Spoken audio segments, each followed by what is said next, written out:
মদ খাচ্ছে সালাম দেন, পেশাব করছে সালাম দেন, পায়খানা করছে সালাম দেন।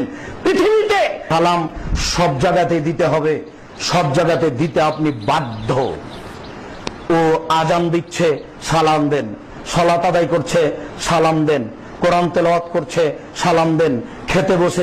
বিরাদানে ইসলাম আবোল তাবোল পাগল যত রকমের দেখতে পাবেন বাংলাদেশে, এ শাইখের মস্তিষ্কের তার কেটে গিয়েছে, মস্তিষ্কের বিকৃতি ঘটে গিয়েছে।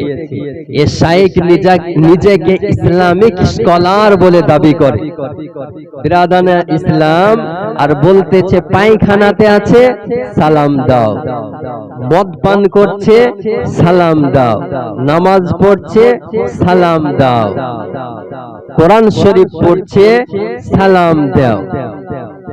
হাদিস বুঝে না, কোরআন পড়েনি, কোরআন অবস্থায় সালাম দেওয়া যায় না।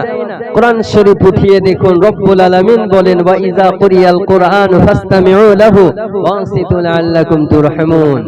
যখন কোরআন পড়া হবে তোমরা চুপ থাকো এবং শ্রবণ করো।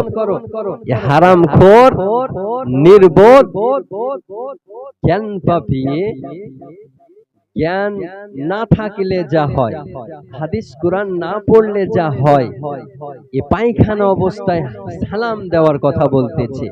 এইরকম নির্বোধ ইসলামের উন্নয়ন হতে পারে না।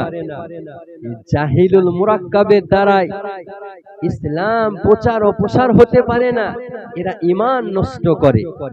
ইংরেজদের দালাল, খ্রিস্টানের এজেন্ট এরা।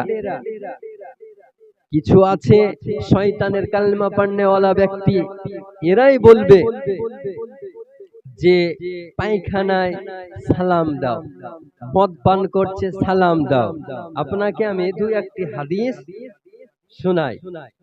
হাদিসটি সহিহ মুসলিম, হাদিস নাম্বার 374। এই হাদিসে এক ব্যক্তি নবী পাক সাল্লাল্লাহু আলাইহি ওয়াসাল্লামকে সালাম করলো, সালাম দিলেন। তখন তিনি পায়খানা অবস্থায় ছিলেন। মহানবী সাল্লাল্লাহু আলাইহি ওয়াসাল্লাম সেই সালামের জবাব দেননি। অর্থাৎ যেখানে সালাম কেউ যদি প্রদান করে তো সালামের জবাব দেওয়া হলো ওয়াজিব, সালাম দেওয়া সুন্নাত।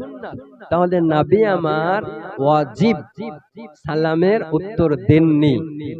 যেখানে সালামের উত্তর দেওয়া নিষেধ, সেখানে সালাম দেওয়াও নিষেধ। যাবে না সালাম দাও পায়খানা অবস্থায়, পায়খানাতে সালাম দেওয়া হারাম শরীয়তের বিধান অনুযায়ী। কিন্তু এইরকম নির্বোধ জ্ঞান পাপী হাদিস কোরআন না পড়ে আজকে হাদিসের নামে মিথ্যাচার করতেছে। বিরাদানে ইসলাম আর একটি হাদিস উঠিয়ে দেখুন, হাদিসটি আবু দাউদ শরীফ, হাদিস নাম্বার 17। রাসূল পাক সাল্লাল্লাহু তাআলা আলাইহি ওয়াসাল্লামকে সালাম দিলাম। তিনি তখন পেশাব করছিলেন, তিনি সালামের জবাব দেন নাই যতক্ষণ না ওযু করলেন। পেশাবখানাতেও সালাম দেওয়া যাবে না। এই অনভিজ্ঞদের হাদিস বুঝতে পারে না, এরা শরীয়তের মসলা বুঝে না, শরীয়তের সংবিধান কি জানে না। বিরাদানে ইসলাম এইরকম নির্বোধ জ্ঞান পাপী থেকে আপনাকে দূরে থাকতে হবে, কারণ আপনার ঈমান নষ্ট হয়ে যাবে। আর আহলে